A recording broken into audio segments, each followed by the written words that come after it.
여러분 안녕하세요. 2020년 2학기 박사과정 멜랑크톤의 로치 커뮤니스 세미나 시간에 오신 것을 환영합니다. 2학기에는 코로나가 종식이 되어서 우리가 대면 수업을 하리라 기대했는데 우리가 다시 비대면 수업을 하게 돼서 한편으로는 아쉽고 또 불안한 마음이 있습니다. 그러나 여러분들이 비록 비대면 수업이지만 더 성실하게 1학기 때처럼 임할 줄로 믿습니다.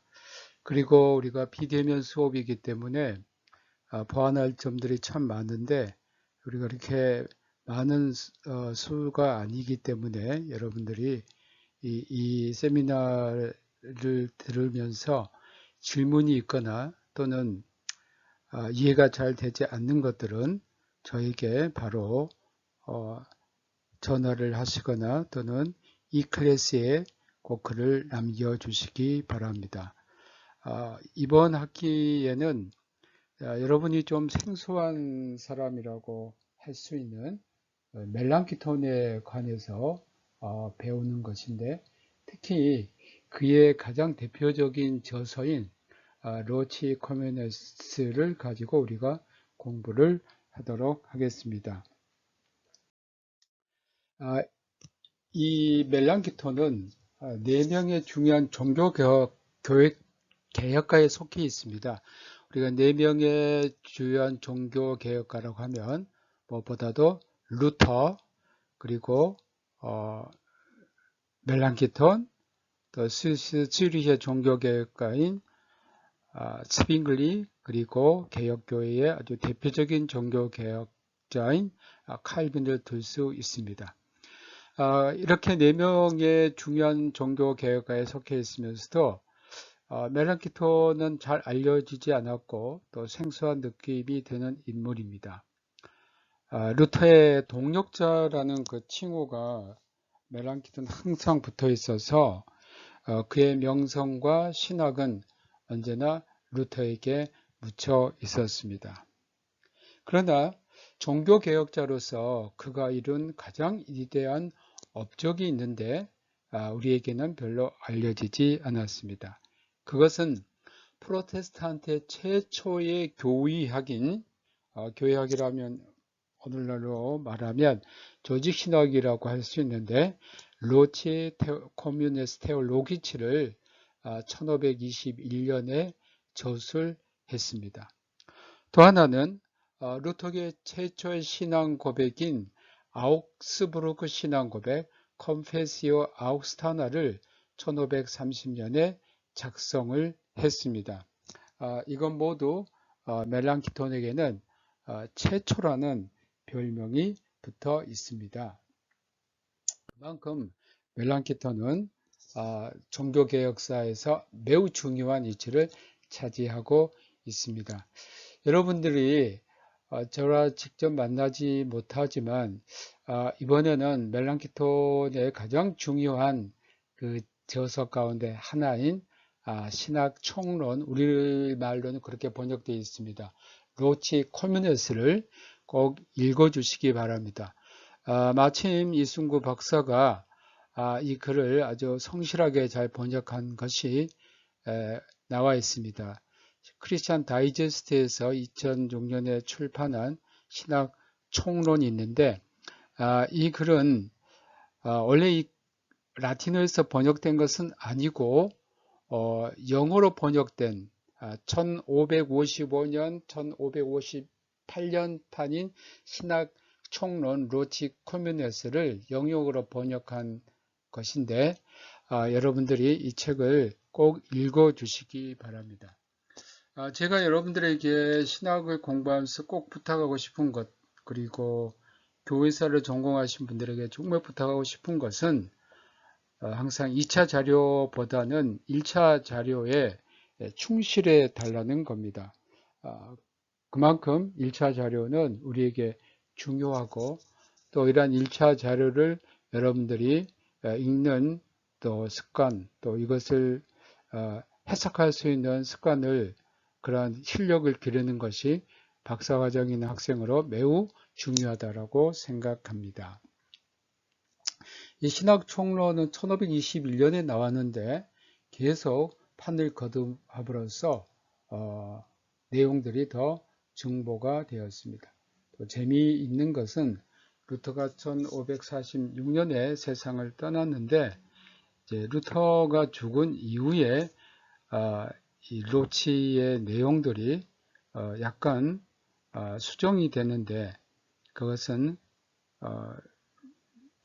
멜랑키톤이 루터와 어떤 신학적인 그러한 강력한 대척점을 피하기 위해서 하지 않았나 하는 제 나름대로의 생각입니다. 그리고 수업에 대해서 제가 몇 가지 말씀을 드립니다. 1주부터 3주까지는 총론적인 것을 주로 다루겠습니다. 1주에는 멜랑키톤의 생애와 신학에 대해서 주로 멜랑키톤의 생애를 중심으로 다루겠고요. 그 다음에 멜랑키톤의 또 하나의 중요한 그 저작인 1530년에 발표했던 아우크스부르크 신앙고백 컴패시오 아우구스타나를 2주에 걸쳐서 다루겠습니다. 이 아우크스부르크 신앙고백은 콩콜디아사에서 나온 신앙고백서에 수록이 되어 있으니까 여러분들이 꼭 이건 사서 읽기는 좀 여러분들에게 부담이 되지만 도서관이나 또는 다른 곳을 통해서 꼭 읽어 주시기를 부탁드립니다. 그리고 4주부터 15주까지는 신학 총론의 각 장을 우리가 공부할 겁니다. 제가 여러분들에게 꼭 부탁드리고 싶은 거 다시 한번 강조합니다. 신학 총론은 약간 여러분들이 좀 부담이 되더라도 주교제이니까 꼭 사셔서 그때그때 꼭 읽어주시기 바랍니다. 우리가 세미나를 하면 여러분들이 또 발표도 할 수 있겠지만 지금 그런 상황이 안 되기 때문에 여러분들이 꼭 신학 총론을 읽고 잘 내용을 숙지하고 또 저와 같이 공부해 주시기를 바랍니다. 이 신학 총론은 전체 36장으로 구성되어 있는데 제가 이번 시간에는 제1장부터 30장까지 다루겠습니다. 그리고 31장부터 36장까지는 과제로 여러분들에게 드리겠습니다. 여러분들이 31장부터 36장까지 이 6개의 장을 잘 요약해서 11월 23일까지 제출해 주시기 바랍니다. 이메일로 제출을 해 주시기 바라고 A4 용지 10페이지 안쪽으로 해 주시기 바라고 글자 크기는 11호, 줄 간격은 180%입니다. 여러분 잊지 마시고 꼭 과제를 제출해 주시기 바랍니다. 성적은 중간고사와 기말고사, 중간고사 30%, 또 기말고사 40%, 출석 15%, 그리고 과제 15% 이렇게 성적을 내겠습니다. 여러분들이 비록 비대면 수업이지만 꼭 해주시기 바라고 이 사회적 거리 두기가 완화되면 우리가 대면 수업으로 전환할 겁니다. 그때는 여러분들이 세미나 시간에 또 발표할 것들이 정해지겠습니다. 만약 세미나 시간에 발표할 것들이 정해지면 중간고사와 기말고사는 세미나 시간에 발표한 것으로 대신하도록 하겠습니다. 먼저 멜랑키톤의 생애와 신학에 대해서 1497년부터 1560년입니다. 참 재미있는 것은 멜랑키톤이 물론 루터보다 더 늦게 태어났고 더 젊은 사람입니다만 루터는 1483년에 태어나서 1546년에 세상을 떠납니다. 두 사람 모두 63세 일기로 세상을 떠났다는 겁니다. 참 저도 공부하면서 야, 두 사람이 그 우정이 참 돈독했는데 이 땅에서 사는 그 연수도 다 63세로 마감을 한 참 공통점을 갖고 있습니다. 멜랑키토는 1497년 2월 16일 5명의 자녀 가운데 첫째로 쿠어 팔스, 이 쿠어라는 것은 선제우 이형이 있을 때 쿠어라는 용어를 씁니다. 이 말은 선거권을 갖고 있다라는 뜻인데 이 쿠어라는 그러한 이름이 붙으면 그는 신성 로마 제국 그 독일 황제의 선거권을 가지고 있는 선제우로 자격이 있습니다. 코어팔스의 작은 도시 란트슈타트인 브레텐에 있는 부유한 상인이요 한때 면장을 역임했던 할아버지 요한 로이터의 집에서 출생을 했습니다. 루터와 비교했을 때 이 멜랑키톤의 그 가문은 상당히 두드러진 가문입니다. 그의 아버지 게오르크 슈바르체르트는 이름난 병기 제조공이었고 그가 선제국의 병기장 창으로 있었던 하이델베르크 태생입니다. 아버지는 1508년 멜랑키톤이 11살 때에 사망했는데 아마 독곡물을 잘못 마셔가지고 사망한 걸로 보입니다.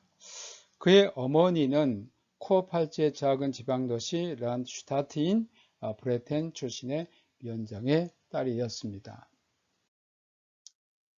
멜랑키톤은 가정교사 요한 웅호에게서 배운 다음, 그러니까 집에서 배운 다음에 유명한 인문주의자인 요하네스 로이힐린의 여동생인 애할머니가 살았던 포르츠하임에 있는 라틴어 학교에 입학을 했습니다. 이 요하네스 로이힐린은 당대 독일에서 최고의 인문주의자였습니다. 특히 이제 이 사람은 고전어의 대가였고요. 이런 그 집안 내력을 보면 그 로이힐린이 멜랑키톤의 바로 할아버지는 아니지만 그러니까 애할머니의 오빠였다는 점에서 멜랑키톤의 어떤 가계에 흐르는 그 전통이라 할까요? 또는 그 피를 우리가 볼 수가 있습니다. 로이힌의 여동생인 애할머니가 살았던 포르스하임에 있는 라틴어 학교에 입학을 했습니다. 여기에서 게오르크 짐르와 요한 힐터브란트로부터 그리스어를 배웁니다. 그리고 애할머니 집에서 거주를 했습니다. 로이힐리는 그를 지원했습니다. 로이힐리는 자기 손자에 대해서 굉장히 큰 자부심을 가졌는데 아마 인문주의자들 가운데 어떻게 자기 손자를 평가했냐면 나는 독일에서 인문주의자를 찾는다면 멜랑키톤 같은 사람을 찾지 못했다. 아마 이 사람은 그 당시 이제 인문주의자의 최고의 그 제왕이라 할 수 있는 로테르담의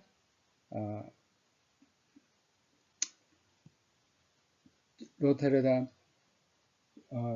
출신의 그 인문주의자의 버금가는 에라스무스의 버금가는 그런 인물로 자기 손자를 평가를 했습니다.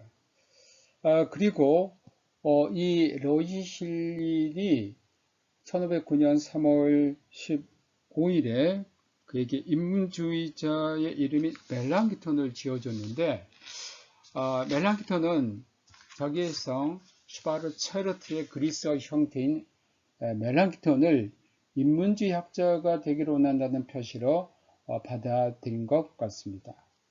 1509년 10월 14일 하이델베르크의 대학교에 입학을 했고 1511년 6월 10일에 문학사 바르카렐리우스 아르치움 비아 안티크바 학위를 받습니다. 이렇게 10대에 멜랑키톤이 학위를 받았다는 것은 천재적인 소질을 갖고 있다라고 볼 수가 있습니다. 그만큼 멜랑키톤이 학문에 있어서 매우 뛰어났다는 것을 보여줍니다. 그리고 1512년 9월 17일에 티빙겐 대학교에 입학을 했고 1514년 1월 25일에 석사 학위를 받았습니다. 그가 나이가 더 많은 친구 에콜람파드와 함께 했던 인문주의 공부는 매우 탁월했습니다. 로일린의 영향 아래 그는 고대 언어들 특히 그리스어를 연마를 했습니다. 이러한 그 그리스어 연마를 아주 탁월하게 했기 때문에 그가 비텐베르크 대학교의 교수로 초빙대에 갔을 때는 그리스어 교수로 갔던 겁니다. 21살이 되던 1518년 5월 그리스어 문법책을 출판을 했는데요. 이것은 수십 년 동안 지속적인 수요를 가진 교과서로서 사용을 했습니다. 그러니까 21살에 이미 독일에서 아주 유명한 그리스어 문법책을 출판했고 그만큼 인기가 있었다는 겁니다. 또 아리스토텔레스 작품들의 믿을만한 그리스어 편집을 준비하려고 계획을 했습니다. 그뿐만 아니라 그는 여러 가지 학문에도 능통을 했는데 유명한 천문학자인 여한 슈테플러에게서 천문학을 배웠습니다. 또 히브리어를 기초부터 배웠고 러힐리는 그에게 역사의 의미에 관심을 갖게 했습니다. 그리고 멜랑키톤은 토마스 안셀륨 출판사의 교정자로서 일을 하게 됐는데 그는 1516년에 출판된 요하네스 나우클레루스의 세계 연표에 그래서 능통하게 됩니다. 그러나 멜랑키톤은 로힐린의 철학을 잘 몰랐고 또 피타고라스주의와 플라톤주의도 그 당시는 잘 몰랐던 것 같습니다. 멜랑키톤은 로힐린의 추천으로 선제후 작센의 프리드리가 새로 세운 비텐베르크 대학의 그리스 교수로 1518년에 초빙되어 갑니다. 그의 나이가 21살이었습니다. 그만큼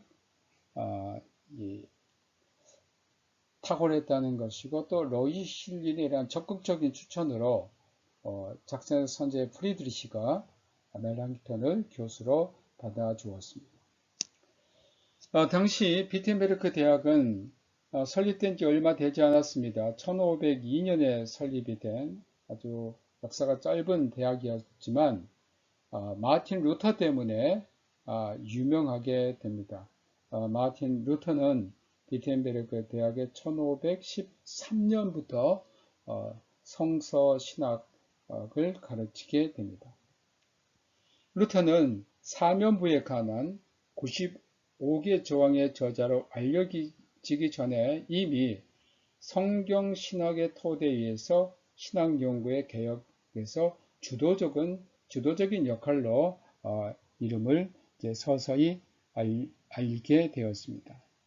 여러분 제가 사면부라고 하니까 좀 의아하게 생각하시겠지만 저는 면죄부란 말을 쓰지 않고 그건 번역이 잘못되었기 때문에 사면부라고 사용합니다.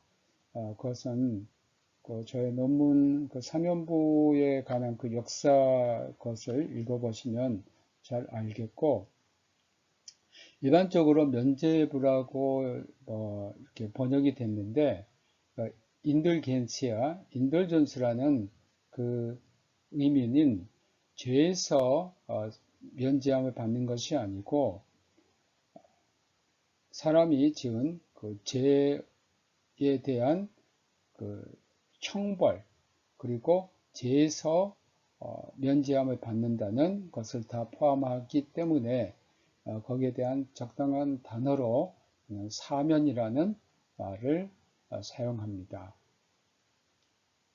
우리에게는 죄로부터 자유하게 된다라고 생각하는데 사실 당시에는 죄보다는 죄에 따른 형벌로부터 자유하게 되는 것이 더 강조되었습니다. 1918년 비텐베르크 학자들은 커리큘럼에 히브리어와 그리스어 도입을 원했습니다. 이것은 특히 루터의 영향이 매우 컸는데 그만큼 신학교의 어떤 그 교과 과정이 또 신학교에서 카톨릭에 대한 전통적인 방법이 아닌 새로운 방법, 새로운 신학 연구가 도입됐다는 그 의미입니다. 이 당시 멜랑키톤이 루터에 대한 열의를 가진 것은 아닙니다. 사실 루터가 비텐베르크 대학에서 가르칠 때에 처음부터 그를 따르는 사람은 별로 많지 않았습니다.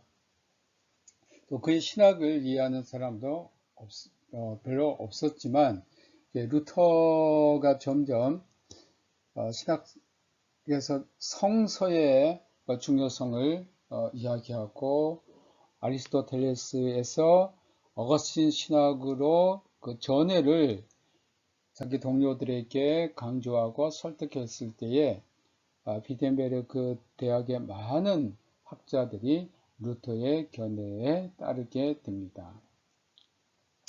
그는 오히려 에라스무스적이고 인문주의적인 입장을 대변하고 있었습니다. 멜랑키턴은 언어학만을 가르친 것이 아니고 자연과학 과목에서 또 아리스토텔레스의 저서를 강독하고 또한 가르쳤습니다. 멜랑키턴은 1518년 8월 29일 교수 취임 강연을 합니다. 이게 하나의 이제 전통으로 되어 있는데 저는 이 전통이 굉장히 좋다라고 생각합니다. 제가 독일에서 공부할 때도 이제 새로운 교수님이 오신 적이 있는데 새로운 교수님이 오시면 그의 학문적인 것들에 대한 그 취임 강연을 합니다. 그래서 그 취임 강연을 통해서 학생들이나 또는 교수들이 그의 학문적인 성향과 또 학문적인 업적을 엿볼 수 있는 굉장히 좋은 기회인데 이런 것들이 저는 우리나라의 대학에도 도입이 됐으면 참으로 좋겠습니다. 그래서 어느 학문이든지 교수들이 새로 대학교에 오면 그의 학문을 우리가 배울 수 있고 또 그의 학문의 성향과 또 그가 이제까지 배웠던 것을 알 수 있는 그런 기회를 학교에서 학생들과 또 교수들이 서로 나누는 그런 유럽에서의 그 전통들이 우리 한국 대학에도 좀 도입을 했으면 좋겠다라고 생각을 합니다. 이 교수 취임 강연에서 에라스무스 정신으로 학문의 갱신을 통해 생활의 갱신에 관한 거대한 계획을 제시했습니다. 그 여기서 뭐라고 했느냐? 지난 세기 온전의 경시, 이 온전의 경시라는 것은 바로 히브리어와 헬라어로 적혀진 그러한 원문들입니다. 결국은 그리스의 무지를 가져왔고 이것은 진리의 경시를 가져온 원인이 되었다고 주장을 했습니다. 그래서 언어 연구는 모든 영역에서 새롭고 유익한 학문으로 이끌 것이며 신학 또한 원존으로 돌아가야 한다고 했습니다. 신학이 원존으로 돌아간다는 건 뭐냐면 라틴어로 된 그 불가타 성경이 아닌 구약은 히브리어로 또 신약은 그리스어로 된 원전을 보아야 한다는 겁니다. 그렇게 해야만 인간의 율법을 버리고 새롭고 참된 신앙으로 인도함을 받을 수 있다는 겁니다. 이것이 지금도 독일에서는 특히 이제 루터가 이 성서의 언어로 연구하는 것을 강조한 것이 전통으로 남아 있기 때문에 독일에서는 신학을 공부하기 위한 가장 중요한 그 조건으로 그리스어와 히브리어를 반드시 패스를 해야만 합니다. 이 그리스어와 히브리어를 패스하지 못하면 신학의 본과에서 공부할 수 있는 자격이 주어지지 않습니다. 물론 이것은 우리들에게는 매우 현실성이 없는 이야기라고 할 수 있지만 우리가 좀 더 질이 높은 개신교 교역자를 양성하기 위해서는 이러한 교육 과정의 새로운 쇄신이 저는 분명히 있어야 한다고 봅니다. 그래야만 개신교 목회자들이 성경을 좀 더 깊이 연구할 수 있고 또 신자들에게 정말 진리의 말씀의 깊이를 전달할 수가 있습니다. 신학교에서 이러한 연구가 젊었을 때 이루어져야만 정말 신자들에게 하나님의 말씀의 그 깊이를 전달할 수 있다고 봅니다. 멜랑키톤은 즉시 고전으로 또 험어로 그리고 또한 성서로 돌아가자는 인문주의적 프로그램을 제시했습니다. 이 프로그램을 위해 필요한 고전어, 그러니까 그리스어는 물론이고 히브리어를 포함해서 이러한 고전 언어에 대한 그의 높은 평가는 분명했습니다. 고전 교육은 스콜라주의 철학을 위해 사실 사라졌는데 이제는 고전 교육을 부활하자는 겁니다. 멜랑키톤은 800년 이래 고트족에 의해 동요된 세계 전체에서 이것은 로마 제국을 부르는 그 지중해 세계를 말합니다. 그리고 랑고바르드족에 의해 황폐해진 이탈리아에서 로마 제국과 동시에 로마의 학문들이 거의 몰락했다는 겁니다. 루터는 이 멜랑키톤의 취임 연설 강연에서 매우 강렬한 감동을 받습니다. 루터는 아주 많은 학식과 고상학을 가진 이 젊은이가 스콜라주의 골리앗을 대항하는 다윗처럼 나타났다고 했고 루터는 특별한 동지로 그를 생각했습니다. 루터는 이 새로운 동료를 따뜻하고 진심으로 맞아주었고 몇 달 후에 이 두 사람은 친밀한 우정을 맺게 됩니다. 그 다음에 멜랑키톤의 인문주의에서 유래한 고전어학의 쇄신은 성서 이해와 성서 번역에도 신학 전체도 결실을 맺었다고 변론을 했습니다. 루터는 이 학문 분야에서 재능이 있는 이 멜랑키톤, 자기 친구의 자극과 탁월성을 언제나 인정했습니다. 물론 루터가 멜랑키톤보다 훨씬 연장자이긴 합니다. 그러나 루터는 멜랑키톤을 정말 친구의 의중으로 맞아주었고 그와 일생 동안 변함없는 동료로서 친구로서 우정을 지켰습니다. 참 재미있는 것은 루터가 1525년 결혼을 합니다만 멜랑키톤은 루터의 결혼을 굉장히 반대했음에도 불구하고 루터는 그 우정을 변치 않았고 멜랑키톤은 루터가 결혼한 것에 대해서 동조를 안 했기 때문에 사실 루터의 결혼식에 참석도 하지 않았습니다. 그러나 루터는 끝까지 이 동료를 감싸 안아 주었습니다. 멜랑키톤은 매우 신속히 루터의 신학을 추종했고 또 2년 반 동안 두 사람이 함께 일한 후에 루터는 처음으로 장기간 비텐베르크를 떠나야했습니다. 그게 이제 루터의 바르트브르크 피신 기간인데 루터가 1521년 4월에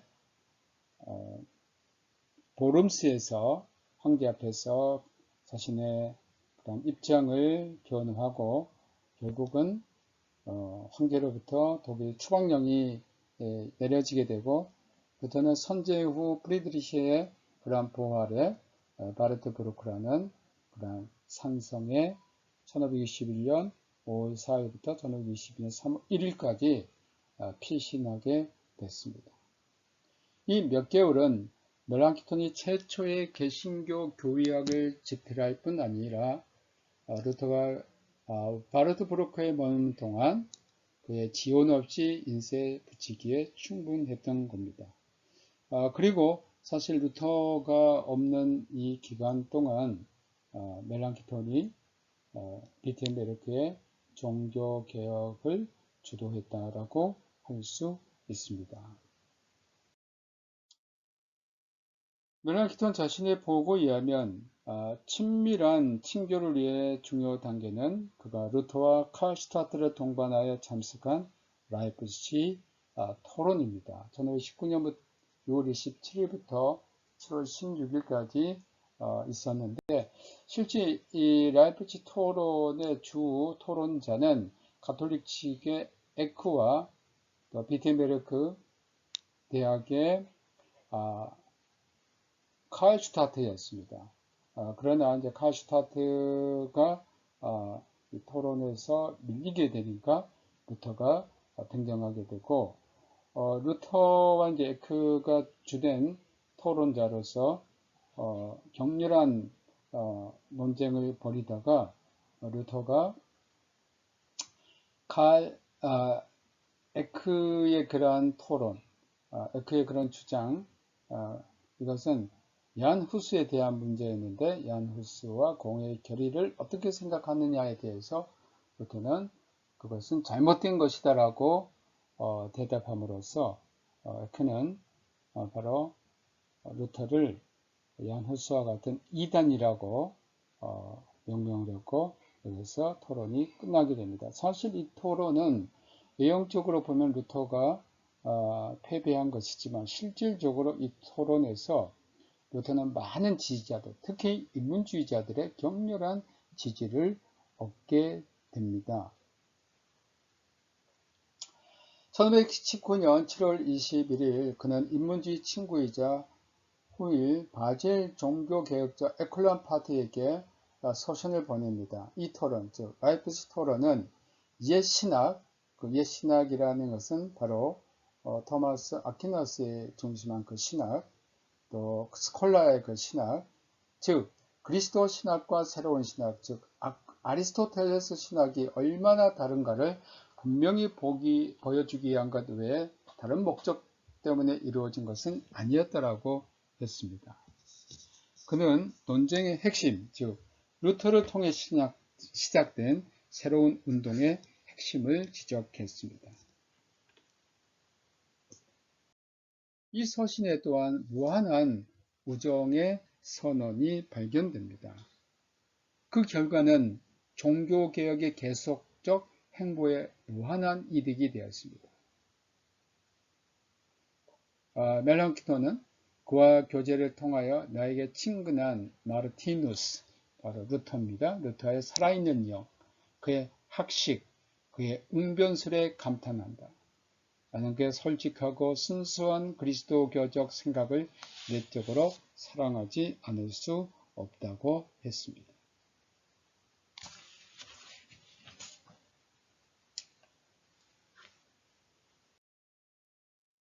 멜랑키토는 1519년 9월 19일 신학사학위를 받습니다. 바카라우레우스 비블리쿠스를 받습니다. 그는 그 이상 학위를 취득한 적이 신학에서는 없습니다. 루터는 사실 멜랑키톤이 이제 신학사 학위를 받고 신학 박사 학위를 간절히 바랐지만 멜랑키톤은 여기에 응하지 않았습니다. 그리고 루터는 멜랑키톤이 신학부에 와서 가르치기를 원했지만 그는 계속 철학부에서 그 자리를 움직이지 않았습니다. 물론 그가 신학 강의를 하지 않은 것은 아닙니다.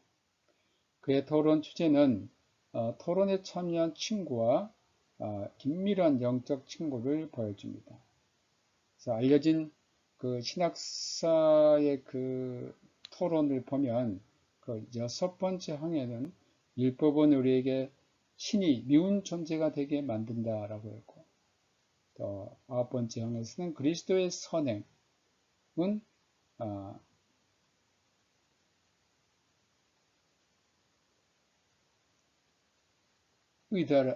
의다라고 했습니다. 또 우리의 전체는 신에 의해 선물로 전가된 것이다. 이렇게 주장을 했습니다. 이것은 제가 다시 후에 좀 더 보충을 해서 말씀을 드리도록 하겠습니다. 멜랑키토는 루터의 성서 원리에 대해서도 이 신학사 토론에서 동조를 하는데 성서가 증언하는 조항들을 넘어서 다른 것은 더 이상 필요하다고 믿지 않는 것이 가톨릭적이다라고 했습니다. 또 에크와 루터 사이의 토론의 지평에서 멜랑키토는 분명한 입장을 정했는데 공의의 권위는 성세의 권위에 종속된다고 했습니다. 그렇기 때문에 멜랑키토는 성례전에서 주장되었던 파괴될 수 없는 품격과 화채설을 거부합니다.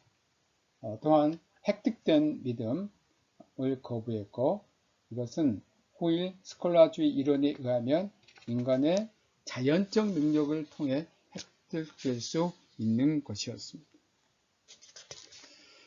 그리고 이제 멜랑키톤이 신학사 학위를 받은 다음부터 불가타 성경을 가지고 비텐베르크 대학에서 성경을 강의하는데 1519년 여름학기부터 이제 로마서 강의를 합니다.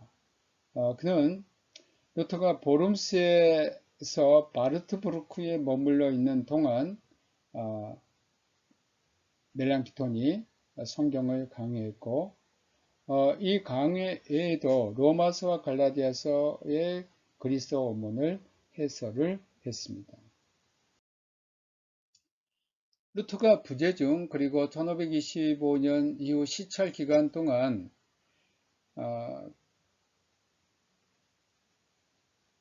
비텐베르크 운동에서 급진적인 종교개혁자들과의 경험은 멜랑키톤으로 하여금 루터가 가르치지 않는 특정한 율법 이해를 강조하게 만들었습니다. 그것은 이제 특히 이제 루터가 부재 중 1521년, 22년 그 사이에 비텐베르크에 큰 소요가 없는데 그 중 하나가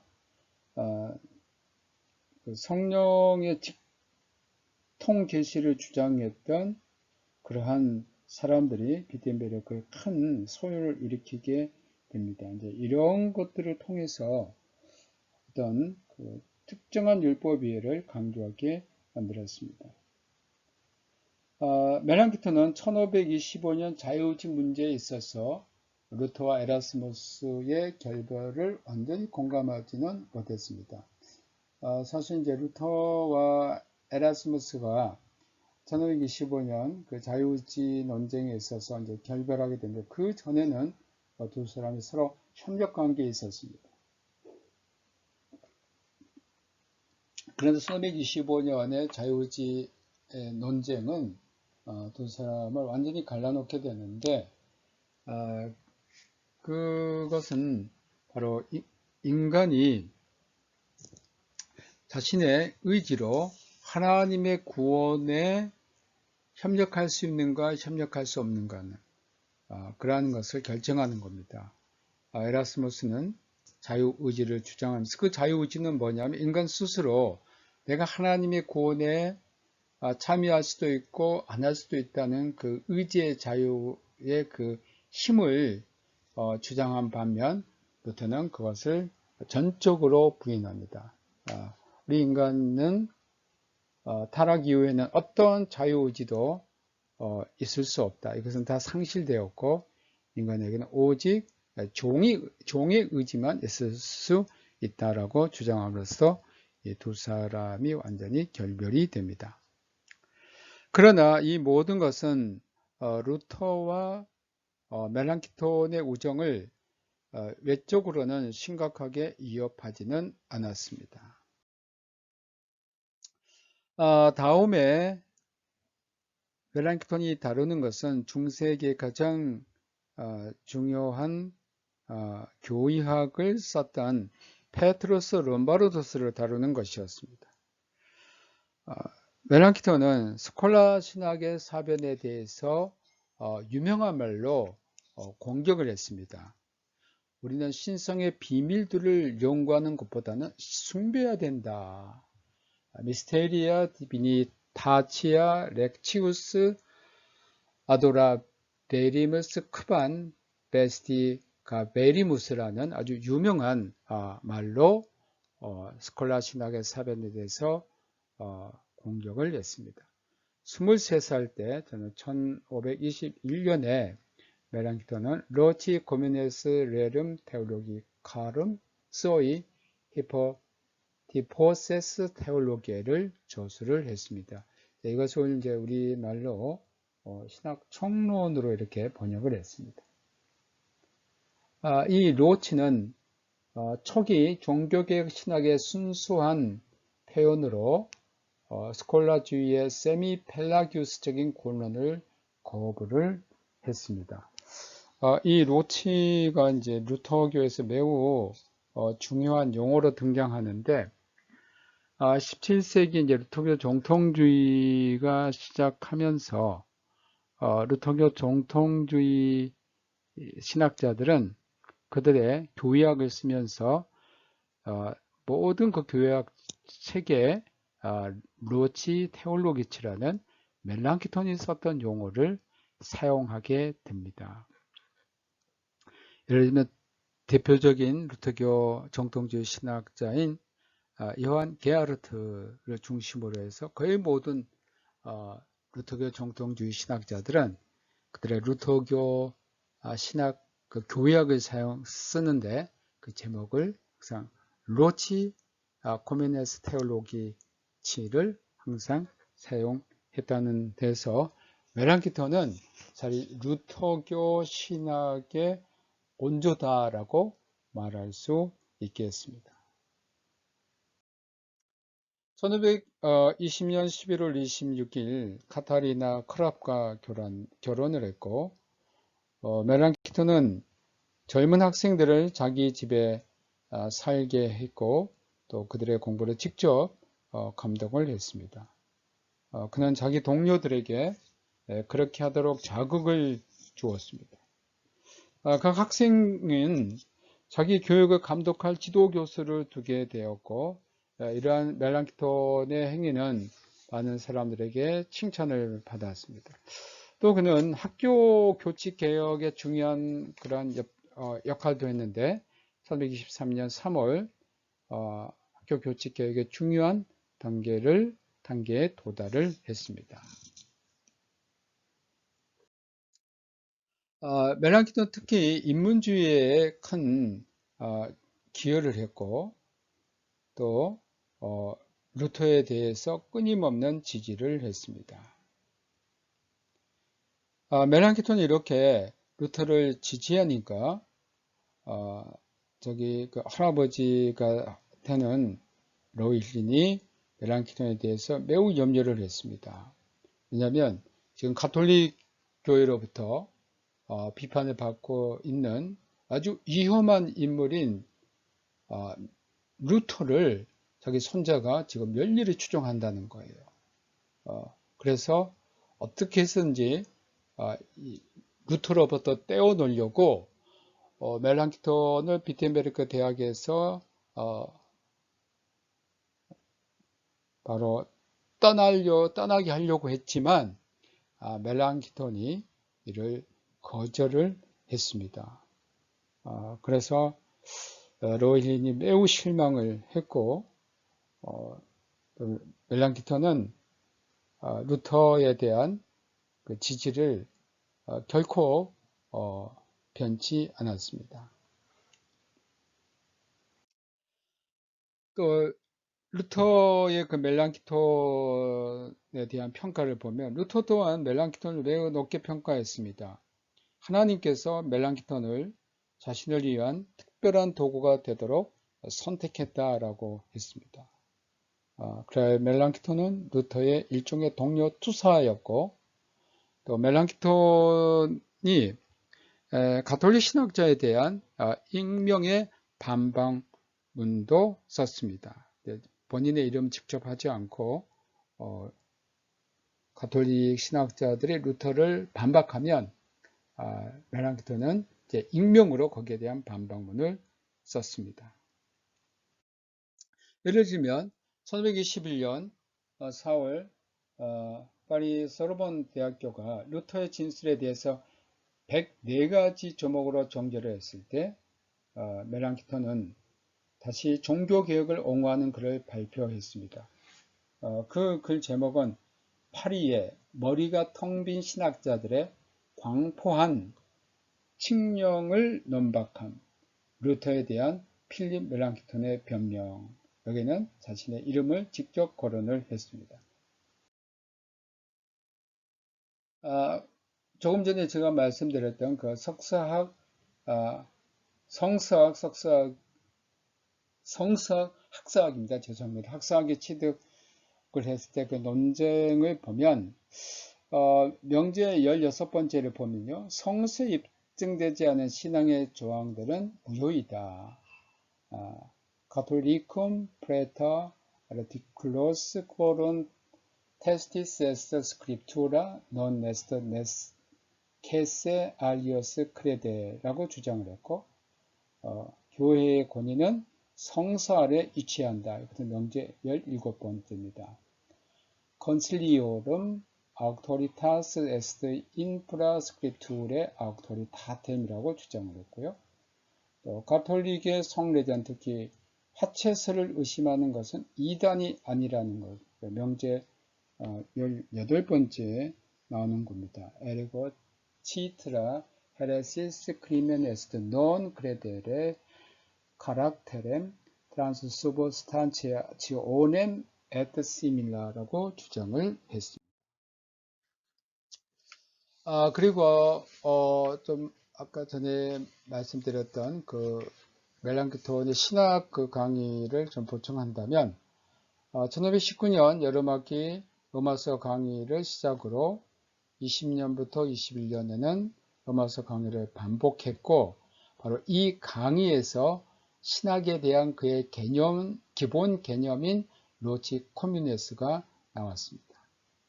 그래서 로치가 마침내 복음주의 교회학, 즉 루터교 신학의 교회학 교재로 발전을 하게 됩니다. 멜랑키톤이 맡았던 과목의 그 목록을 보면 1518년에는 디도서도 강의했고요. 1519년 시편 로마서 마태복음, 1520년 로마서 마태복음, 1521년 로마서 고린도전서 골로새서 고린도후서, 1522년 요한복음 창세기, 1523년에는 또 요한복음을 강의를 했습니다. 그리고 자신의 그 대학교 비텐베르크 대학교의 구조 개혁을 했고 또한 교재 및 핸드북을 새롭게 만들어서 학생들을 가르쳤습니다. 또 라틴어 학교 개혁에도 직접 관여했습니다. 심지어는 초등학교의 교육 체제를 개혁을 했습니다. 이러한 멜랑키톤의 교육에 독일의 그 제자들은 그를 가리켜 뭐라고 말했냐면 멜랑키톤은 독일의 스승이다. 프레첰토르 게르마니에라는 그런 이름을 붙였습니다.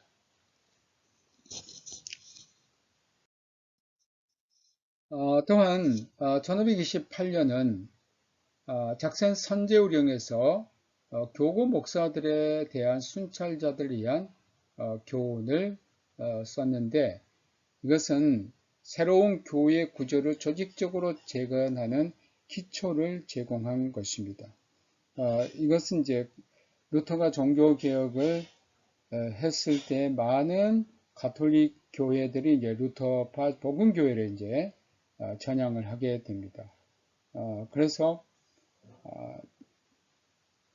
멜랑키톤이 이러한 복음주의 교회로 전향됐던 교회들을 순찰하고 그 교회들의 실태를 파악하고 이제 그 교회를 복음주의적인 교회에서 성직자들이 무엇을 해야 되고 또 어떤 그 목회적인 사역을 해야 되고 그것을 매우 세세하게 적어놓은 것이 바로 작센 선제우령에서 교구 목사들에 대한 순찰자들을 위한 교훈입니다. 그런데 전 슈마이칼덴 전쟁 이후 이게 슈마이칼덴 전쟁이 이제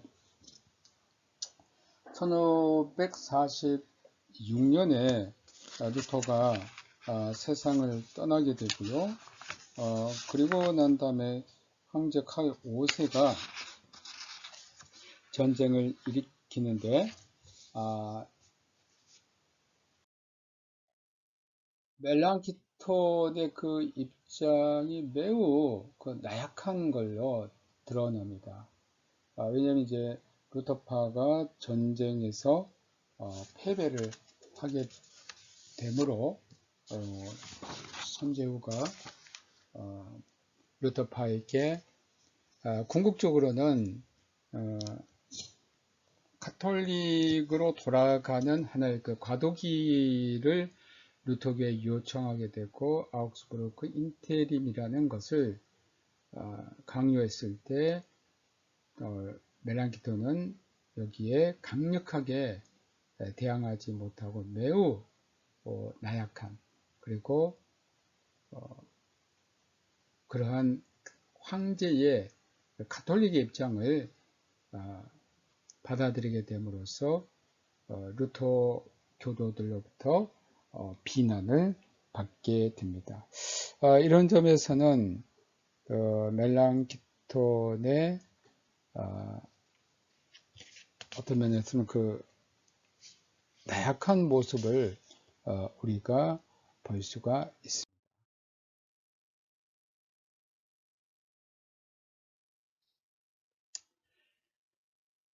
그것은 이제 이 아우그스부르크 잠정협정에서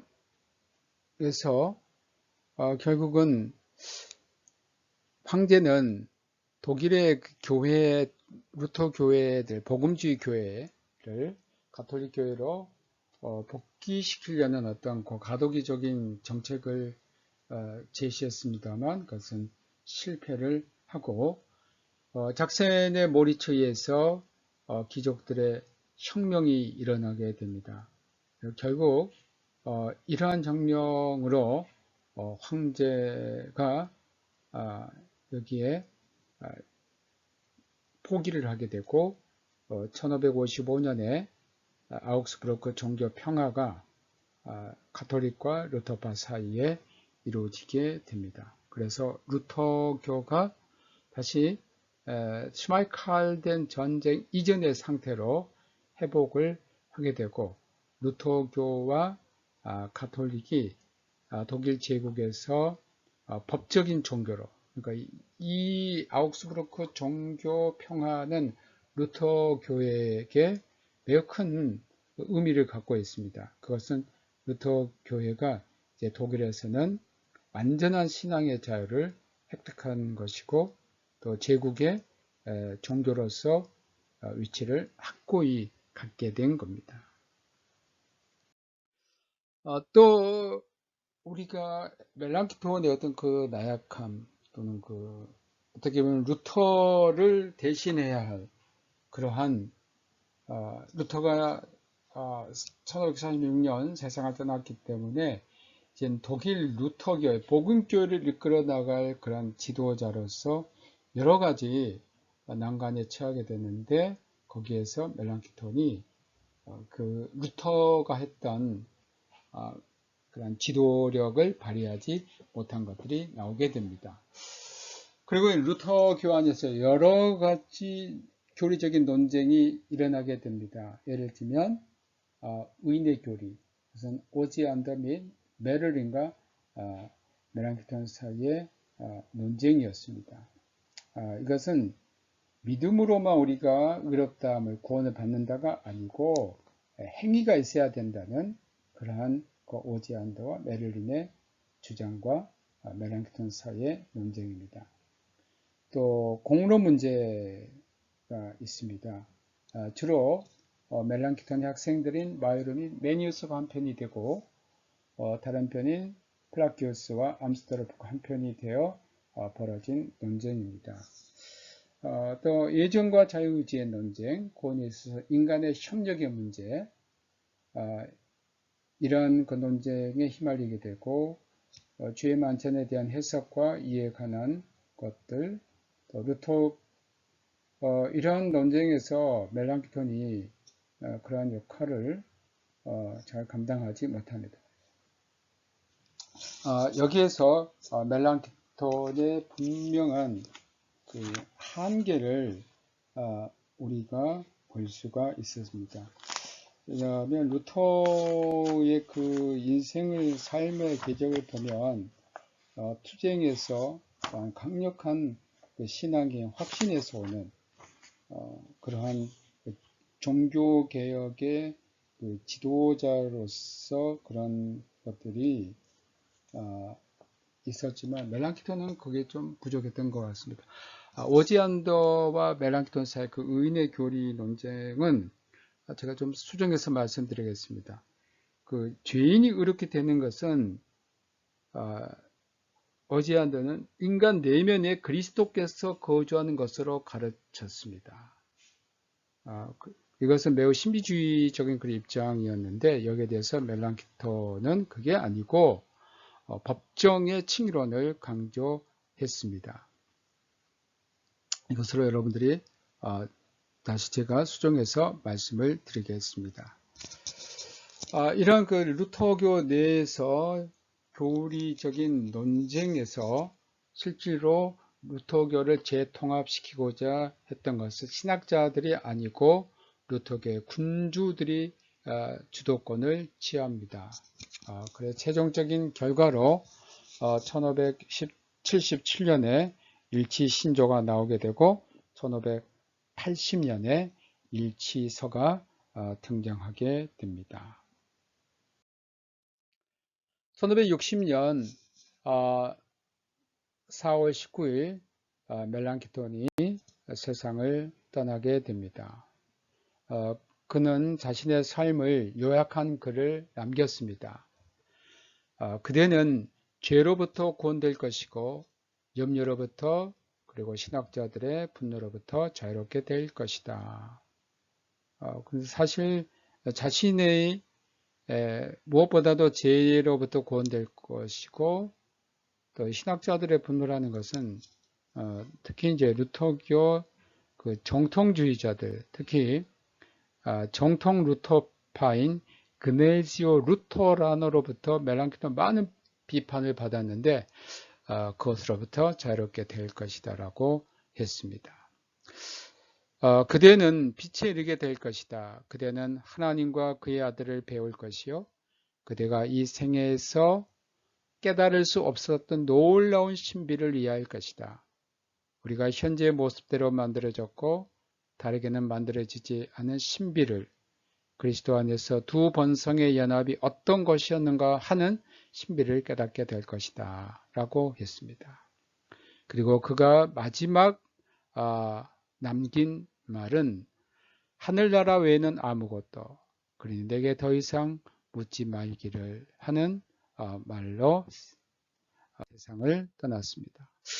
몇 가지 여러분들에게 참고가 될 것 같아서 말씀을 드립니다. 슈말칼덴 전쟁 아까 말씀드렸는데 1546년 황제 칼 5세는 작센과 헤센이 사실 작센과 헤센은 당시 종교개혁을 이끄는 쌍두마차와 같은 나라였습니다. 독일 제국의 평화를 깨뜨렸다는 구실로 슈말칼덴 전쟁을 일으킵니다. 이 슈말칼덴 전쟁은 황제와 프로테스탄트와 싸운 종교 전쟁이었습니다. 남독일 또 북독일이 이 전쟁터였고 원래는 이 황제가 이 전쟁에서 이기기 위해서 예비적인 모든 준비를 하게 됩니다. 하나는 헤센의 필립이 종교개혁 진영의 가장 중요한 지도자였는데 이중 혼인으로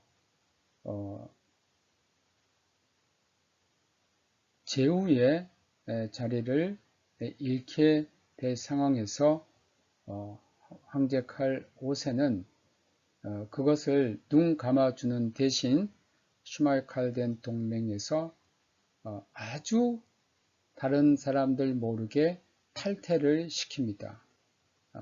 이게 하나 있어. 그래서 결국 헤센의 필립이 자신의 어떤 역할을 할 수 없게 됐고, 또 하나는 작센의 모리츠에게 황제가 선제 후에 지위를 주겠다고 하는데 조건은 슈말칼덴 동맹에서 탈퇴하는 것이었습니다.